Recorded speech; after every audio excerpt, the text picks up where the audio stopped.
Hey guys, this is just a quick update on what I've been doing recently. And as you know, I've been working on the no-code builder for your API. And yeah, as you can see, I have done some redesigning. So let me just quickly show you what I've been up to. Recently, I've been actually looking at this Xano, right? So Xano allows you to do some kind of data processing in your API. For example, you can clearly see here that you can do some math, some minimum and maximum functions over the arrays to find the largest and the smallest item. So let's see if we can do something like that in CodeSmash and how easy it is to do that. So first thing that I want to let you know is that you'll have to deploy your REST API. Once you've deployed your REST API, you can start building some logic for it. And once it's deployed, you'll be able to see it right here. So let's say we've chosen this Node API. Now it's loading, and once it's loaded, you can start adding functions here. So all these functions are going to be processing your API data. So let's do something really simple. Let's just try to define a variable, for example, number 3, and call it value. Yeah, this is quite simple. So we've just added a property with the name value, and the value is 3. This is not all that complicated. Let's just call it now like pi and try to do some math right here. So if you want to execute some kind of math functions that TypeScript lets you execute, you will need to prefix them with the @ sign, right? So you can just write math dot pi, for example, to get the number pi. You can clearly see that this is working. And I'll add some kind of indicators here so you can see that. So you'll basically get a list of all the possible functions that you can use. But in the meantime, you can actually go here to the TypeScript playground and just try it out for yourself. So anything that you can write here, you'll be able to write in CodeSmash as well to, manipulate and process your data. So let's do something that has to do with arrays, right? So for example, let's just set a variable, and it's going to be an array. So for example, okay, we have 5 elements in this array. Let's just call it numbers. And if we execute this, yeah, we can clearly see that we have the numbers array, and it's right here. If we wanted to create a new array from this old one but filter it, so how will we go about doing this? It's actually quite simple. We just create a new variable, call them small numbers, for example, because we'll just take numbers that are smaller than 3, for example. So we take this here variable, right? And we say filter and just do it like this. So x is less than 4, right? So we execute this and we get only the small numbers that are obviously less than 4.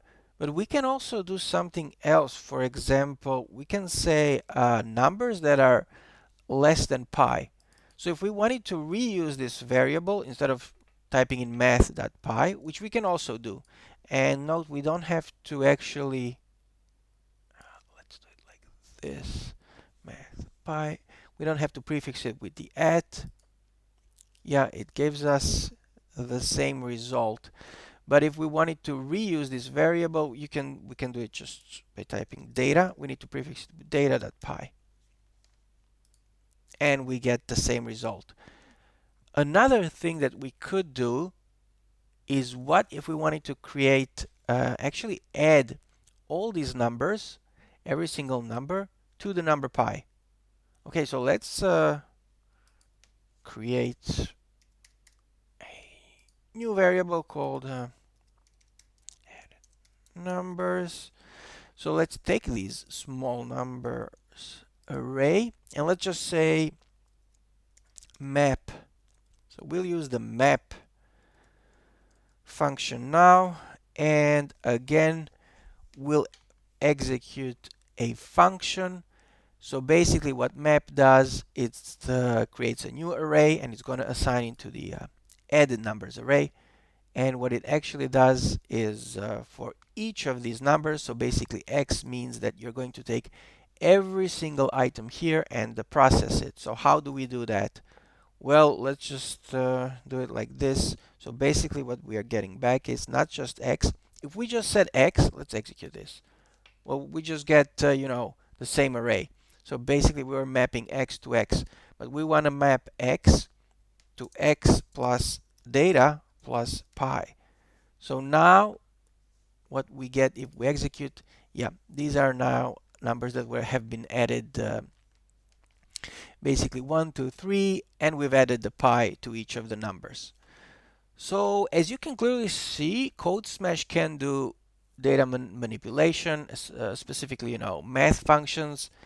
But with each REST API, what you actually get is, let's see, it's actually a database as well. So you can query the data from the database. So let's try to do that. I already have some data in the database, and let's query it by the column called type.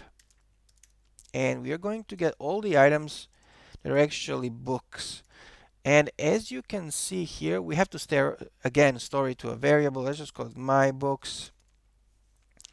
You'll notice that I've actually added this indicator to show you how long each execution takes.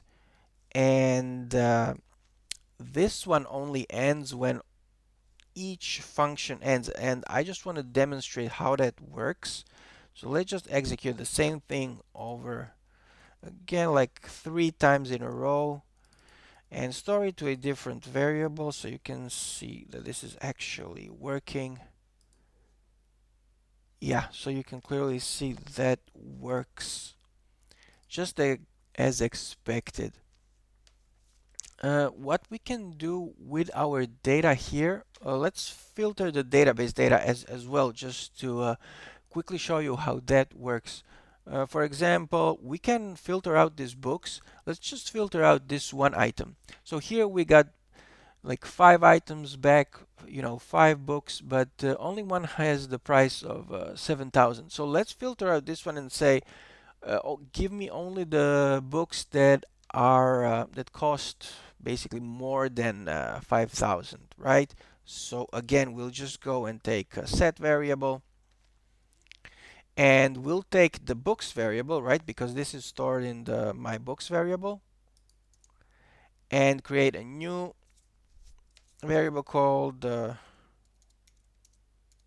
cool books, and just filter it out as again with the filter function. So again with this here lambda expression, meaning we'll just check each and every item. X represents each and every item, and the only comparison here that we need to do is basically say x dot price is more than 5,000, and if we execute this, we'll get a new property in this JSON response, and it's only this one.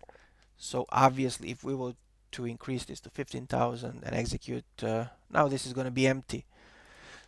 uh, that's that's how you can filter the data, but you can also update the data as well. So let's try to do that right now. So you can go and use the update item function and place it right here at the start. So how you update this is you have to update it by ID, and the ID of this item in the database is defined by both SK and PK. So let's just define it here. So PK is 1, 2, 3, and so is SK. So let's define it here.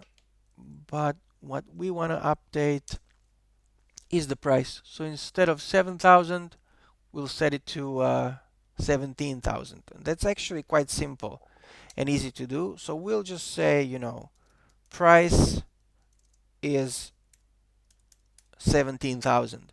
So the first function is actually going to update the data in the database.